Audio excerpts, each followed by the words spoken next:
Hi, this is Eldervi, and I'm finally back with a new Whalehunter. We don't want them to start feeling comfortable with their new metal toys, do we? As always, not all of the games I'm going to show are confirmed to be whales, but who cares at the end of the day? It's just a lot of fun going against strong teams with plus 10 units. And I'm sure you got that plus 10 fallen Edelgard below 400 orbs and only used a $10 gift card from your deceased grandma. Whatever makes you sleep at night. We have some stuff for you for $10 too. Not you!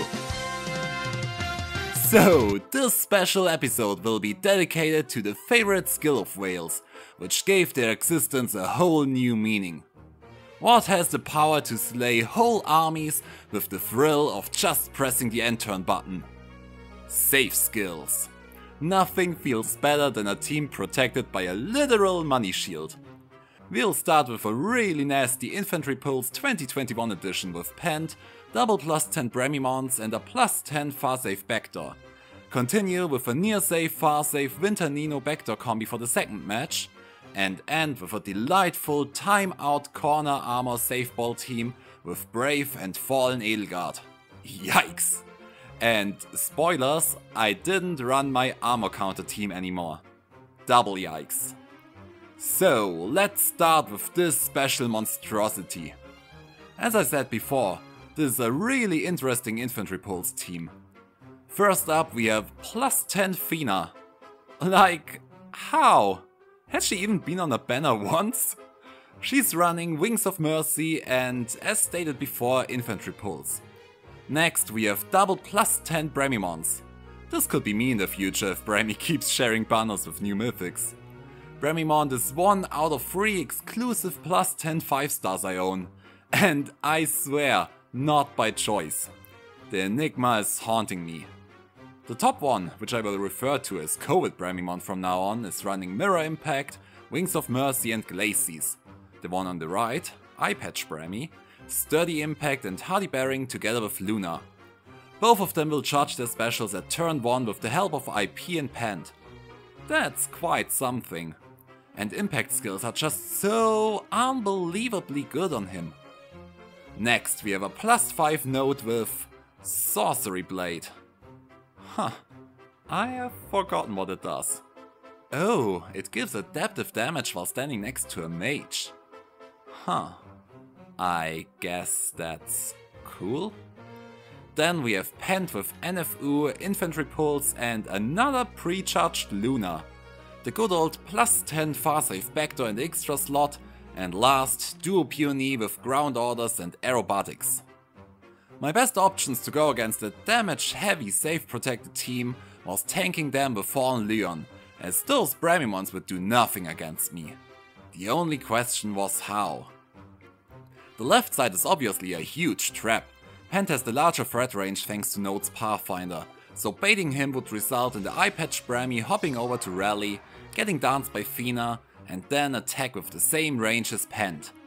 Peony would move down to refresh Hector, giving over her orders buff to Node, who could then attack your tanker in case they can't take out either the Impact Bramimond or NFU Pent. I wouldn't enjoy that personally. The max level infantry skill is of course not helping either, unless you want those debuffs. On the right side, I don't know. I think you could actually just bait out Eye Patch Brami. Pent has no rally or stuff like that, so he won't move. Once Brami is dead, Peony will go down to refresh Hector, he crushes the stone below her, and even if Node decides to go on his old spot, Pathfinder wouldn't help Pent nor COVID Brami to reach you. I don't know, maybe I'm dismissing something? Tanking the Luna Brami on the right side kind of feels like a safe choice. If you have someone who is good at tanking him. Which I don't, at least not without activating the red tail. Even Leon, who absolutely excels at killing Bramimonds, would fail to take out Eye Patch Brami in one hit cause of the impact skill. But after Eye Patch Bramimond gets in Wings of Mercy range, either COVID Bramimond hops down to kill one of Leon's allies, or Phina hops down to kill my Leon, or Peony hops down to do something. It sucks. Baiting from the right side looks really comfortable if you have a good NFU tank like Selle for example, but NFU, Times Pulse and Odd Tempest are the #1 skills I'm lacking right now. So I had to come up with something else. I'm German, as you surely couldn't tell thanks to my flawless English skills, and we get very excited when things are sufficient. We also tend to overcomplicate everything. The German watchers know that it's true. So I obviously didn't want to only tank a single target and run for my life, even if I could. I've never been a hit and run player. I want to kill Bramimond and make Peony attack me during enemy phase, to take off 2 big threats at once for sure. Efficiency. Now we get to the overcomplicating part. And let me say this straight away. Pathfinder has been a great add-on for people like me who tend to overcomplicate. Milla has to stand in Peony's row to make sure she attacks instead of covertly dancing someone. But Leon kinda has to stand there in order to reach Eyepatchmon with the help of Pathfinder. Peony has to stand in range to dance him, and I need Freya to repo her. Otherwise, Duo Peony will kill her single ego just like grey squirrels are killing red squirrels. Didn't know that? It's true. We are not the only species with racism issues.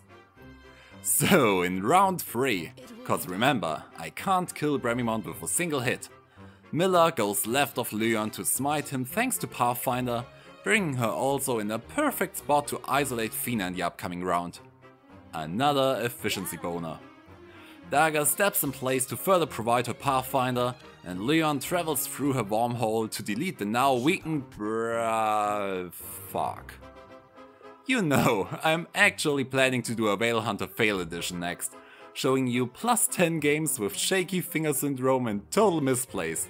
And this could have actually been one of them. Cause, believe it or not, during the course of figuring out the best play against this team, I totally forgot about the save skill. This is another very German thing. While we are overcomplicating minor details, we tend to lose sight of the actual problems. Well, at least he kills? Yay! I'm so fucked right now. I obviously have to take out Brammy to avoid all the Wings of Mercy shenanigans, but by doing this, I will now also be reached by Pent. This by itself isn't that bad. I actually did prepare for Pent to attack me in case Note came over to the right side. But the issue is, Bramimond can't take out Pent with a single hit either, so I'll once again face the Wings of Mercy situation. So my real savior once again is the stash of these whales who tend to put totally unnecessary premium assist skills on their units. Yay! As COVID Brammy is running Harsh Command Plus, which kinda has a sense of humor. I knew he would use it on Pent as soon as he had someone to attack. Good thing Milla is debuffing all of them with -7 attack. And she'll have another big savior role later as well.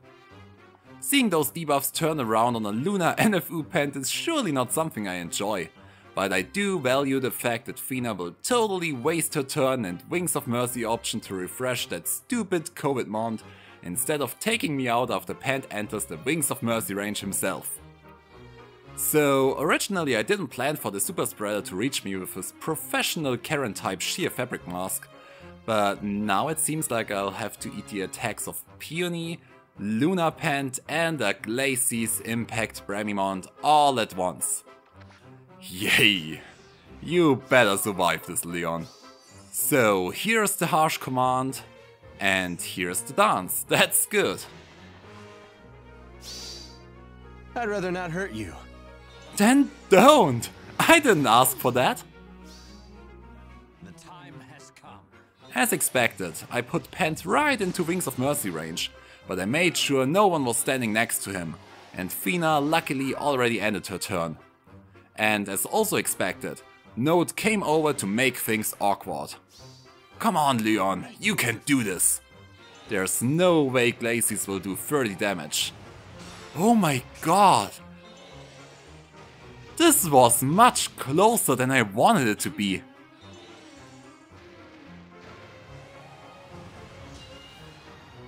And fucking covered Peony places herself right next to me instead of killing herself. So much for my efficiency boner. I have 2 zombie mages, 2 stoned fairies, and Micaiah is not in range to hit anyone. Great. So Leon was luckily able to take out Pent without risking the trap, and I had enough other soldiers who could take care of Puny.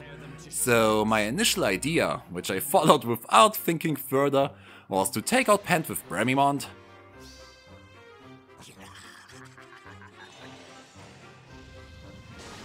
Great. Then dance him. We've had that once before. Maybe this way.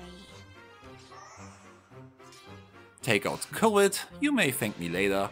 And one of the light mythics would take out Puny while the other repos Leon. I only had to figure out which of the two was more suited to tank Node in the round after that. And apparently, while I was following my seemingly flawless plan, I sadly had to realize that both of my queens are total garbage. So they both obviously had the means to take out Puny, no issue with that. And they both have color advantage, so they're going to be fine against Node. Right? My Freya wasn't transformed, and with Daga repoing Leon, she would also not check the solo condition to activate either her attack speed solo or her preferred binding necklace skill. On the pro side, she would actually take away that prejudged Moonbow with a pulse smoke. That's something. My Freya is buffed and has therefore 59 attack and 57 speed. That's it. She won't get anything else cause I literally fail every condition of her. Node has 54 base speed, so same as me, and will further debuff my attack and speed by 6 to take it for herself. And double it. Yay. She'll also get another 5 attack and speed from her weapon while dropping mine by 5 with her B skill. This will actually drop my speed down to 46, while she'll have 78. Both had the same base speed. Funny. So it seems like I will eat that Moonbow after all. There will be no damage reduction, and that bitch would actually roast my goat. Not funny. So what about her sister? I mean, she's designed to kill Node. I would totally benefit from that mana skill, getting plus 6 attack and speed for myself. So it comes down to Moon Twin versus Sun Twin.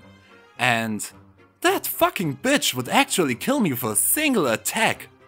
How the heck is this possible? Are you really telling me right now that both of my green light mythics will die against the blue one? Has the weapon triangle ever been more useless? And as I said, I already knew that dual Peony would kill single Peony squirrel style, so there was no point in trying to run at this stage. Looking at my recording, I actually spent 20 minutes on that screen, calculating and trying to come up with a solution. I had managed to survive so much already, I was just not ready to lose to the newest meta crusher now. And so I came up with this. Yay! Sacrifice play! Not really. I've had multiple discussions in the past about how overwhelming Pathfinder defense is compared to Pathfinder offense. And I actually disagree.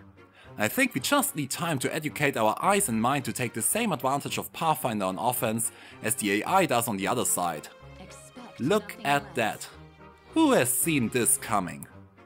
Pathfinder actually enabled my Freya to travel 4 tiles all the way over to Node in order to reach her in the very same turn, and without her menace debuffs and my solo skills finally being activated, I could actually turn things around.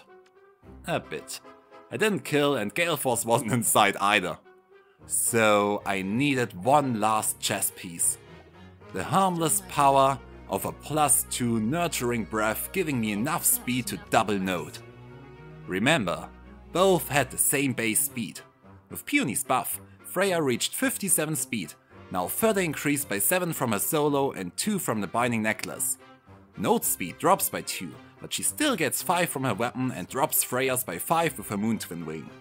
With that, they ended up at 61 speed for Freya and 57 speed on Node, so a single point of speed away from doubling. Have I mentioned that my Freya doesn't have any flowers yet? I'm so stupid. So my Miller's Nurturing Breath, which barely hit me at max range, turned the tides. I'm so stupid lucky. This was really nerve-wracking, and it will look like GG easy in the replay. I sometimes wonder when I see failures against my map, how much time those summoners spend on coming up with those seemingly flawless executions. Whenever you see an exact lethal kill on your units, check the amount of support those units got before being mad about how lucky that summoner was. From there, it was just a piece of cake to take the last pot and to kill Phina.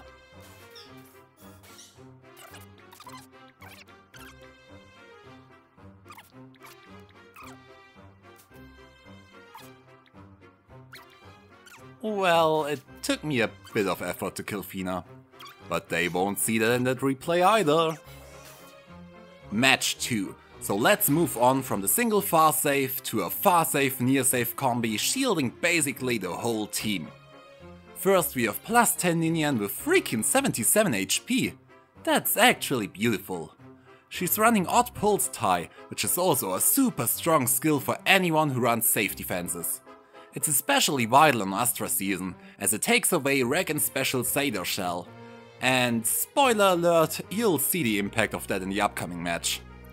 She's also running Infantry Pulse, making Tracia charge Luna on her second attack in case she fulfills her conditions, which isn't too hard to be fair.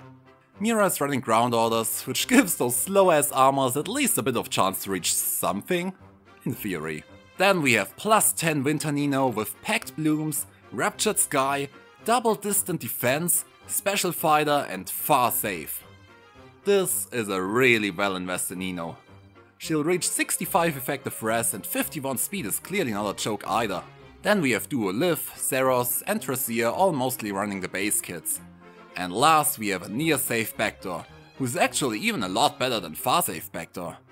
There's also a fair amount of rallies and stuff going on, but with the open layout and spread out traps, I decided to not care about the team mechanics at all and use my Gale Force Edelgard instead to clear this in a single turn. Turn 3. I'm not that mad. So I started out testing the traps to get Altina in a HP threshold where she can actually do something. I am so excited about my Winter Burnie. Now that we are done with this stupid mythic rotation on Astra, there will be tons of new options for my teams. The first trap I tested was unfortunately fake, which meant I would have to damage my Edelgard, but it didn't matter too much, as I was not expecting to take further damage. I got Regan out of the danger zone by a dance and some smashed up buildings. I had to be in my final positions at the end of turn 2, so there were no moves to spare. Well, maybe some moves.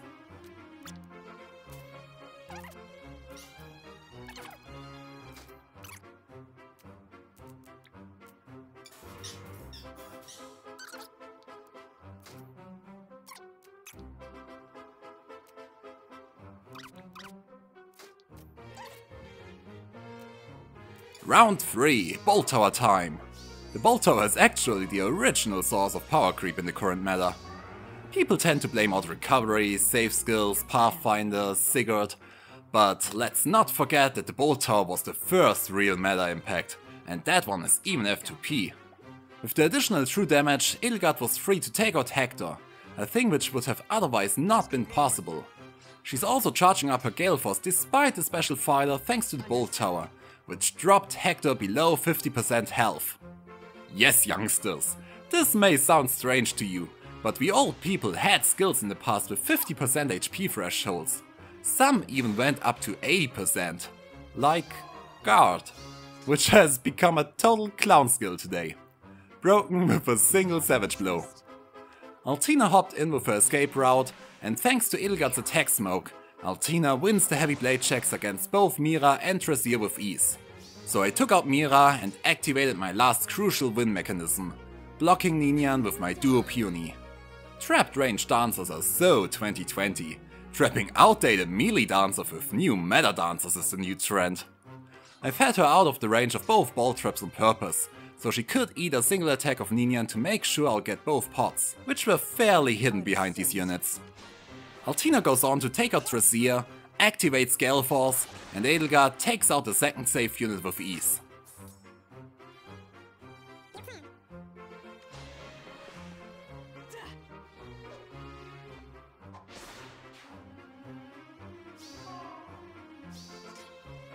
Altina finally takes out Liv.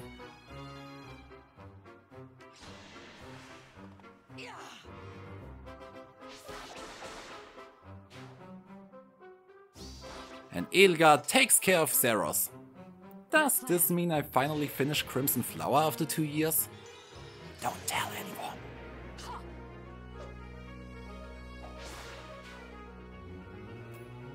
Seeing that I still had 2 actions left, I might have even escaped from Ninian, but I calculated the damage she would do, so I already started with a bit of pot clearing instead.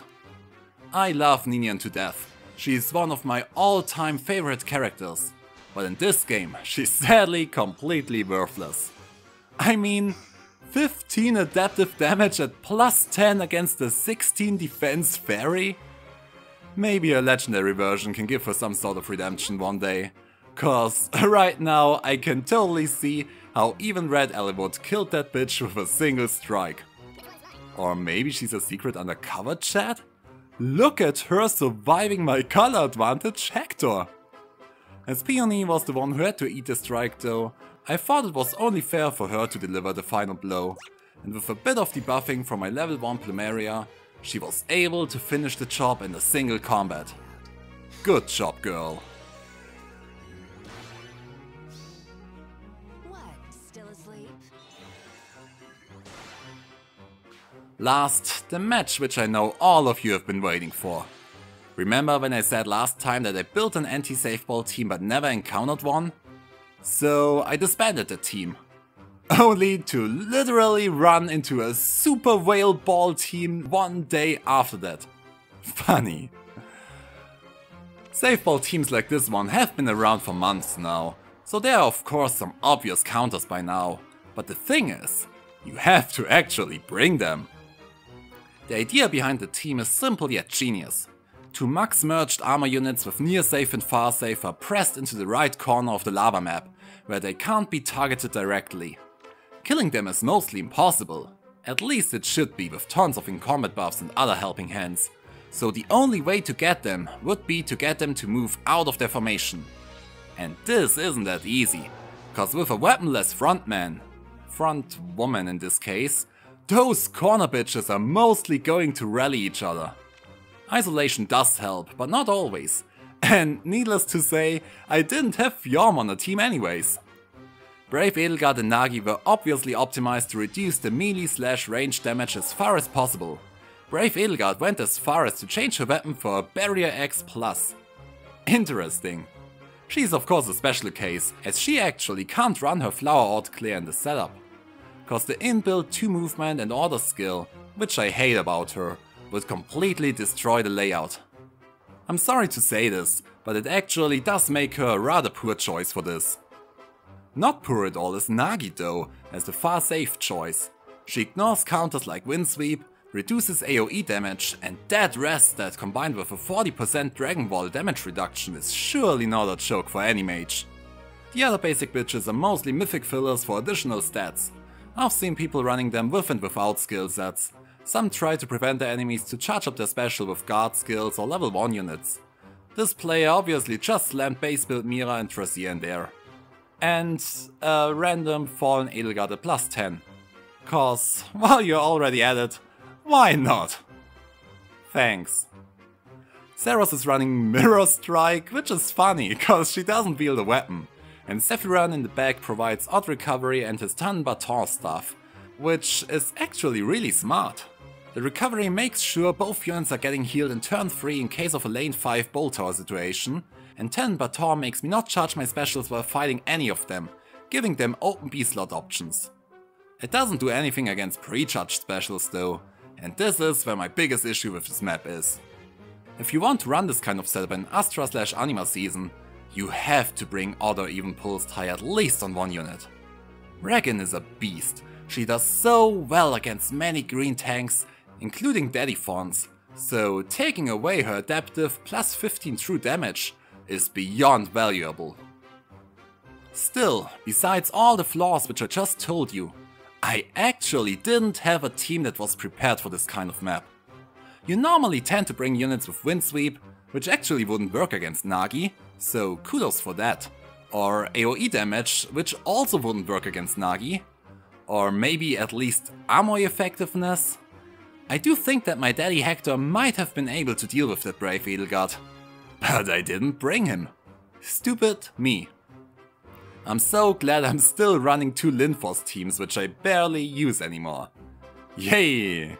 The fallen Edelgard was also a real menace. I actually lost a game in Light Season some weeks back against an unmerged fallen Edelgard with my Air Force team.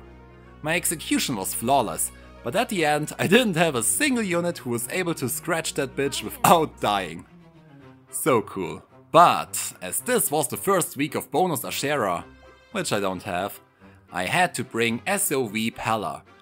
She runs a totally stupid build which I didn't realize, cause I somehow thought in my head she had an inbuilt DC just like Altina. Yeah, whatever. Let's not talk about that. I do plan to use her for a turn 1 Gale Force setup if I ever pull out Tempest, cause what she has instead is adaptive damage, so this might indeed come in handy to take out Edelgard. The brave one at least.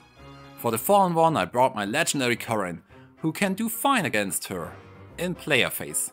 I just have to remember not to enemy phase her. So, once again, I knew I had to make my play a turn 3. Luckily for me there was no catapult in lane 4. A catapult protected by the traps in lane 4, together with a weaponless Duma in lane 5 is often used on such teams to crush poor players like me. But this map luckily had neither of these, so I was at no rush. I actually tried to charge up my moonbow against the basic bitches on the left side, but Tracia was sadly such a goof that she died with a single hit. Oh boy. Maybe I should have let her attack me instead, but as you just heard, I actually fought Pella at DC. For whatever reason.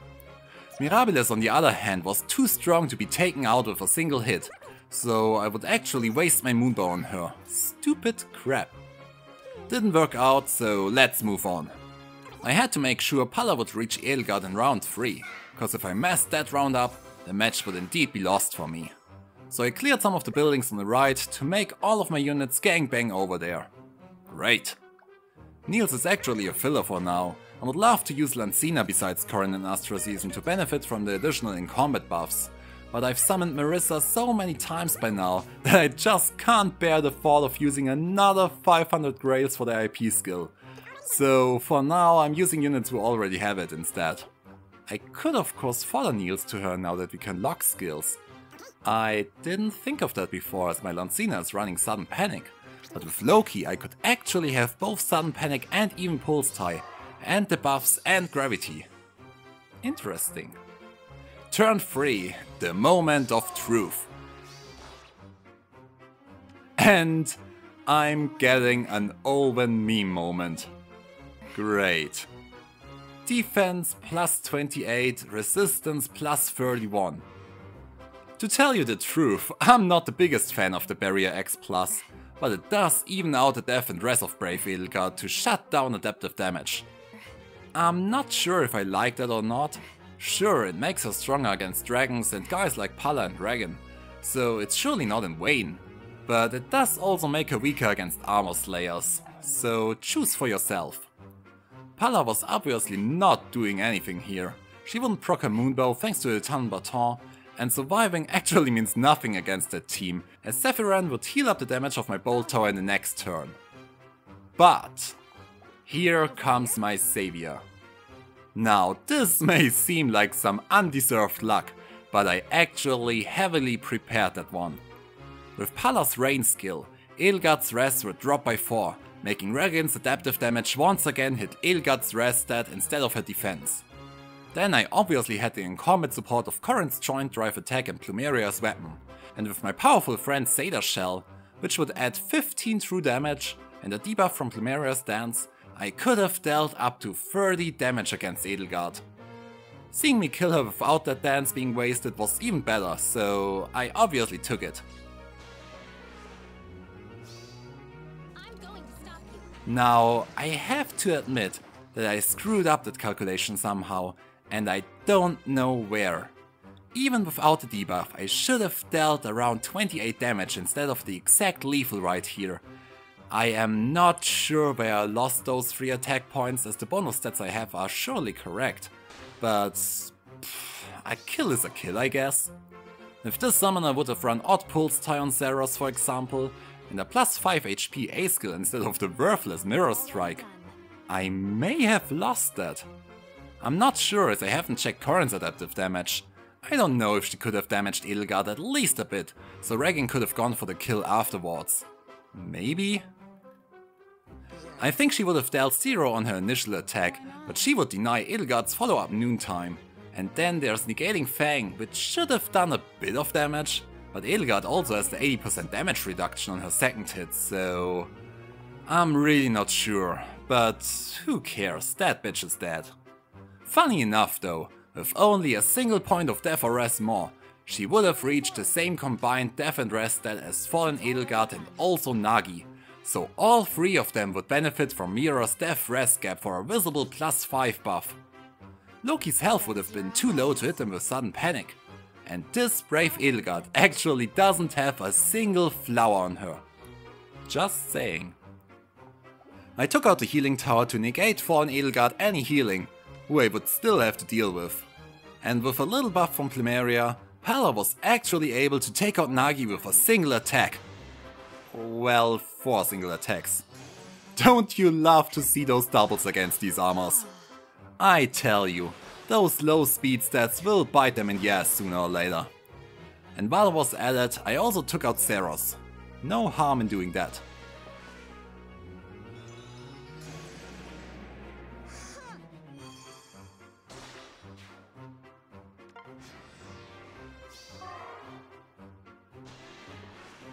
Sephiran obviously did nothing, and oh yeah, I forgot, Mira was still around.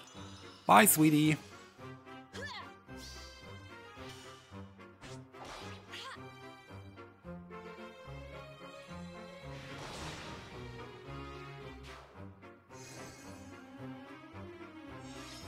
Round 4, only the menace herself was still left on the field. And Sephiran. And as expected, none of my units within reach could harm her. What I obviously didn't want was for Sephiran to heal her up again, so he had to go. I love the new Trace/Cantor add-ons, they are so much fun. How could I possibly think Pala had DC as well? I must be totally out of my mind as it seems.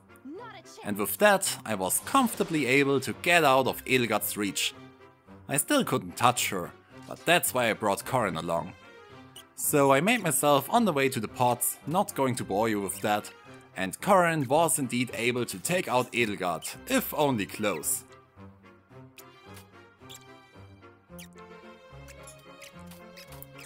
Damn. Whatever, we take what we get. Again, I still had Plumeria for buffs and debuffs, and Corrin didn't fulfill her solo condition for a bit more bulk. But who cares? I'll take a dead fallen Edelgard any time of the day.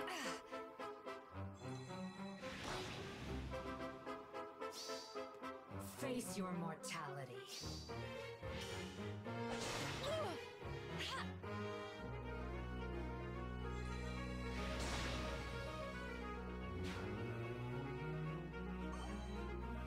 And that's it for this episode.